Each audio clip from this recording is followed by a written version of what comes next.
لیلۃ القدر کی رات 1000 مہینوں سے بہتر ہے۔ اس ویڈیو میں جانیے کہ لیلۃ القدر کی اصل حقیقت کیا ہے، اس رات کو کیسے پہچانا جائے اور آپ اس رات میں کیا اعمال کریں کہ آپ کی تقدیر بدل جائے۔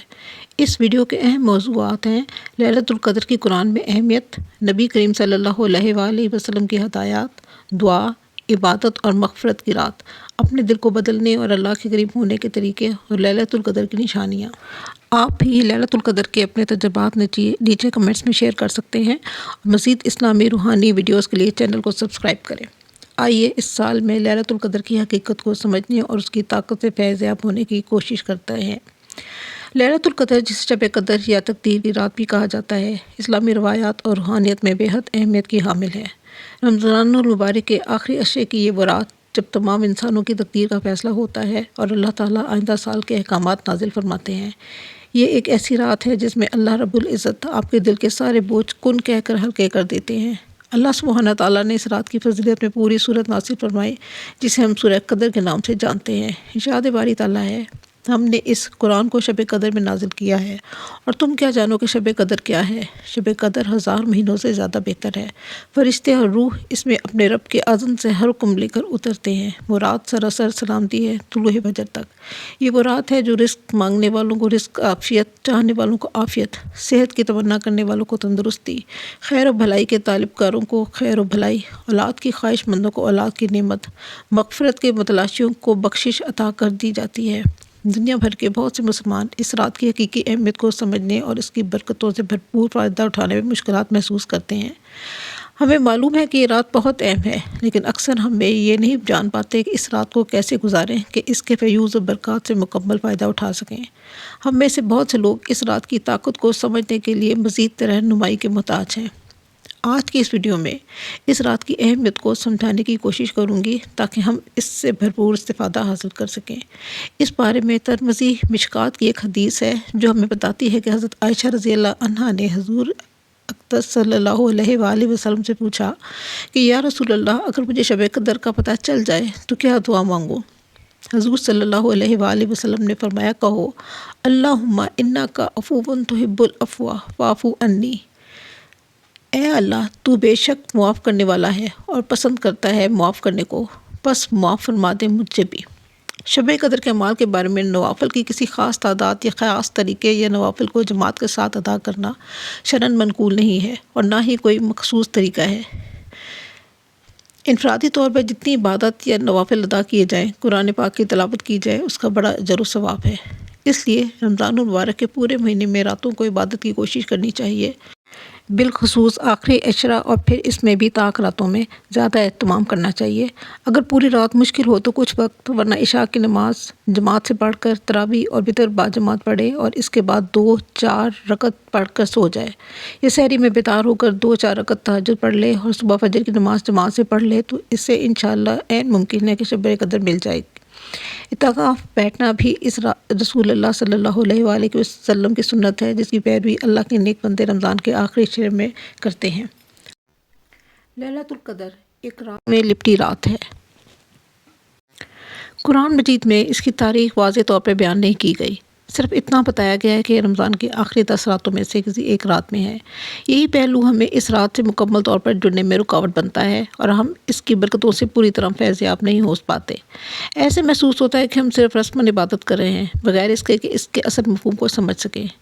علماء نے اس رات کے مخفی ہونے کی متعدد حکمتیں بیان کی ہیں۔ اس کی ایک حکمت یہ بھی ہے کہ اللہ تعالیٰ کو عبادت گزار بندے بہت پسند ہیں اور وہ چاہتا ہے کہ اس کے بندے اس رات کی تلاش میں اس کی خوشنودی حاصل کرنے کے لیے طاق راتوں میں خوب عبادت کریں۔ اسی طرح دیگر اہم امور کو بھی مخفی رکھا گیا ہے، جیسے اسم اعظم، جمعہ کے روز قبولیت دعا کی گھڑی۔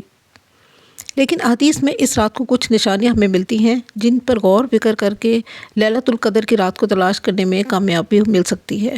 پہلے یہ کہ جس رات میں عبادت کا ثواب 83 سال اور 4 ماہ کا مل رہا ہے، اس کی تلاش میں ہم رمضان کے آخری عشرے کے صرف 5 راتوں میں جا کر اللہ کی خوشنودی حاصل کرنے کے لیے عبادت کیوں نہیں کر سکتے، جبکہ پہلی امتوں میں 1000 ماہ کی مسلسل عبادت کے بعد کوئی شخص عابد کے مرتبے پہ پہنچتا تھا، جبکہ اس امت پر یہ کرم نبی پاک صلی اللہ علیہ وآلہ وسلم کی بدولت ہوا، جو یہ سن کر اداس ہو گئے تھے کہ پہلی امتوں کی عمریں بہت لمبی تھیں اور وہ ہزار ماہ تک اللہ تعالیٰ کی عبادت کے بعد عابد کے رتبے پہ پہنچتے تھے۔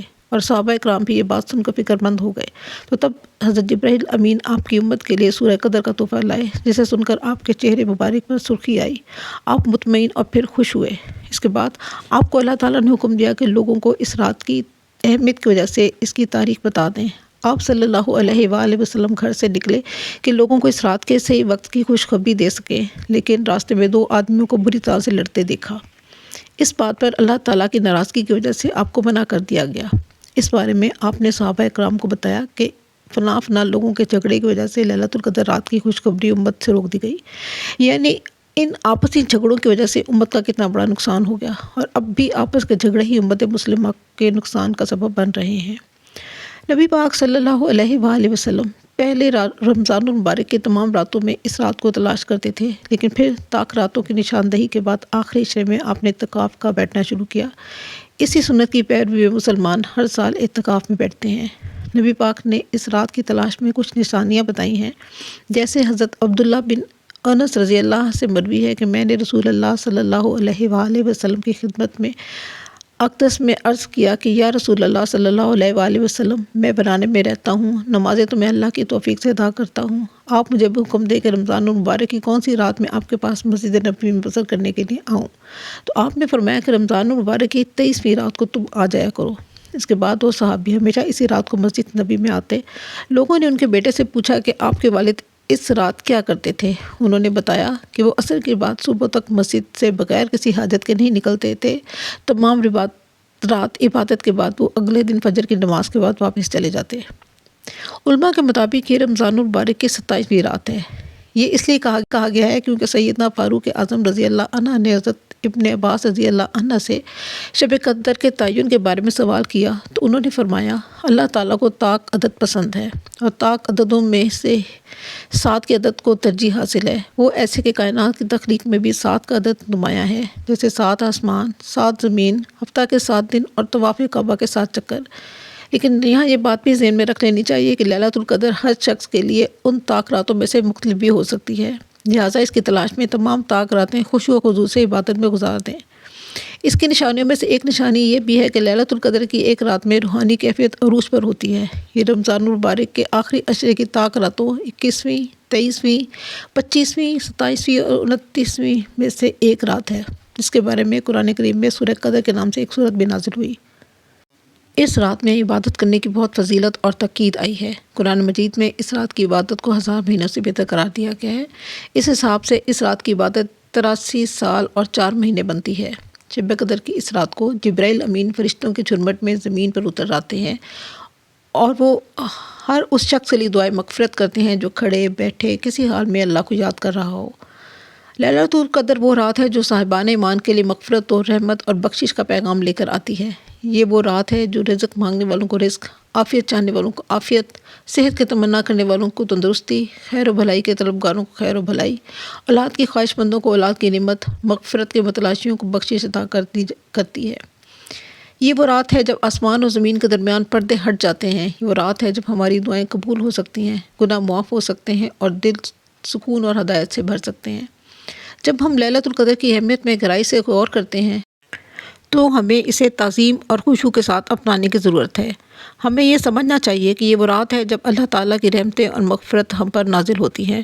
نماز اور قرآن کی تلاوت کے ساتھ ساتھ غور و فکر بھی لیلۃ القدر کی رات میں اہم عمل ہے۔ یہ وہ رات ہے جب ہمیں اپنی زندگیوں اور اللہ سے تعلق پر غور کرنا چاہیے، اپنی کوتاہیوں کی معافی مانگنی چاہیے اور آنے والے سال کے لیے رہنمائی طلب کرنی چاہیے۔ ہمیں اپنے مقاصد اور خواہشات کے بارے میں سوچنا چاہیے اور اللہ سے ان کے حصول میں مدد مانگنی چاہیے۔ ہمیں اپنے کمزوریوں اور رکاوٹوں کے بارے میں بھی سوچنا چاہیے اور اللہ سے انہیں دور کرنے کی دعا کرنی چاہیے۔ جب ہم لیلۃ القدر کی برکتوں سے بھرپور فائدہ اٹھانے کی کوشش کر رہے ہوتے ہیں تو ہمیں اپنے آپ کو اور دوسروں کو معاف کرنے کی بھی کوشش کرنی چاہیے۔ یہ وہ رات ہے جب اللہ کی رحمت اور مغفرت ہم پر نازل ہو رہی ہوتی ہے، اور ہمیں اس موقع پر فائدہ اٹھا کر دل سے کدورت، غصہ اور منفی جذبات کو دور کرنا چاہیے۔ ہمیں اپنے دل و دماغ کو پاکیزہ بنانا چاہیے اور انہیں محبت، ہمدردی اور مہربانی سے بھرنا چاہیے۔ لیلۃ القدر میں دعائیں، عبادت اور مغفرت طلب کرنے کی روحانی فوائد واقعی بے حد گہرے ہیں۔ یہ وہ رات ہے جب ہماری دعائیں قبول ہو سکتی ہیں، گناہ معاف ہو سکتے ہیں اور دل سکون و ہدایت سے بھر سکتے ہیں۔ یہ وہ رات ہے جب ہم اللہ سے گہرا تعلق قائم کر سکتے ہیں اور اس کی موجودگی کی خوشی اور جمال کو محسوس کر سکتے ہیں۔ اب اب جانتے ہیں شب قدر کے علامات کیا ہیں۔ حضرت عبادہ بن صامت سے روایت ہے کہ وہ رات چمکدار اور صاف ہوتی ہے، نہ زیادہ گرم اور نہ زیادہ ٹھنڈی ہوتی ہے، بلکہ بھینی بھینی و معتدل ہوتی ہے۔ اس رات کو شیاطین کو ستارے نہیں مارے جاتے۔ آسمانوں کی طرف نگاہ اٹھا کر دیکھنے سے آنکھوں میں نور اور دل میں سرور کی کیفیت پیدا ہوتی ہے۔ شب قدر کے بعد والی صبح کو سورج میں تیزی نہیں ہوتی۔ اس رات میں عبادت کی بڑی لذت محسوس ہوتی ہے اور وہ عبادت میں خشوع و خضوع پیدا ہوتا ہے۔ بعض لوگوں نے دیکھا ہے کہ ہر چیز سجدہ کرتی ہے، یہاں تک کہ درخت بھی سجدہ کرتے ہیں، اور اس رات پانی میٹھا ہو جاتا ہے۔ آخر میں آئیے ہم اس سفر کا خلاصہ کریں جس میں ہم نے لیلۃ القدر کی طاقت کو جاننے کی کوشش کی۔ ہم نے اس رات کی اہمیت، اس کو سمجھنے میں درپیش چیلنجز اور اس کی برکتوں سے فائدہ اٹھانے کے طریقوں پر گفتگو کی۔ ہم نے دیکھا کہ یہ رات روحانی اعتبار سے نہایت عظیم ہے، ایک ایسی رات جب ہماری دعائیں قبول ہو سکتی ہیں، گناہ معاف ہو سکتے ہیں اور دل سکون سے بھر سکتا ہے۔ یہ رات دعا کی قبولیت کی رات ہے۔ اپنے لیے، دوست و احباب کے لیے اور والدین کے لیے تمام گزرے ہوئے لوگوں کے لیے دعائیں مغفرت کرنی چاہیے۔ اس رات میں دعا میں مجبور ہونا سب سے بہتر ہے، اور دعاؤں میں سب سے بہتر وہ دعا ہے جو حضرت عائشہ سے منقول ہے۔ آخر میں ہماری یہ دعا ہے کہ اللہ تعالیٰ ہمیں بھی ان خوش نصیب لوگوں میں شامل کرے جن کی مغفرت شب قدر میں لکھی جاتی ہے۔ یا رب ہمیں اپنی رحمت اور اپنی محبت اور اپنی قربت نصیب عطا فرما، آمین یا رب العالمین۔ کمنٹس میں آپ بھی بتائیں کہ آپ کے لیے لیلۃ القدر کا کیا مطلب ہے، آپ اس رات کو کیسے خاص بناتے ہیں، کیا کبھی آپ کو اس رات کوئی خاص روحانی تجربہ یا ہدایت ملی ہے؟ اپنے تجربات ہمارے ساتھ شیئر کریں اور گفتگو کو آگے بڑھائیں۔ اور اگر آپ اسلامی روحانیت کے مزید مضامین، قصص الانبیاء اور سیرت النبی میں دلچسپی رکھتے ہیں تو ہمارے چینل کو سبسکرائب کریں، بیل آئیکن کے بٹن کو پریس کریں تاکہ ہماری ہر نئی آنے والی ویڈیو کا نوٹیفیکیشن آپ تک پہنچ سکے۔ السلام علیکم، شکریہ۔